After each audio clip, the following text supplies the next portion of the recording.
लोहशिगवी येथे आज पहाटे 5:30 वाजेच्या दरम्यान भीषण प्रकार घडलाय। बिबट्याच्या हल्ल्यात सुदाम म्हाळू झुंद्रे वर्ष 30 या शेतकरी तरुणाचा जागीच मृत्यू झालाय। या घटनेमुळे संपूर्ण परिसरात भीतीचे वातावरण पसरले। सुदाम झुंद्रे हे नेहमीप्रमाणे पहाटे घराबाहेर काही कामासाठी पडले असता दबा धरून बसलेल्या बिबट्याने अचानक त्यांच्यावर झडप घातली। हल्ला एवढा भयानक होता की बिबट्याच्या हल्ल्यात त्यांचा जागीच मृत्यू झालाय।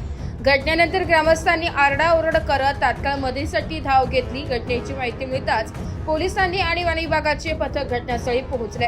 पोलिसांनी पंचनामा सुरू केला असून मृतदेह शवविच्छेदनासाठी जिल्हा रुग्णालयात हलवण्यात आलाय। Bureau report, AB news, Nashik.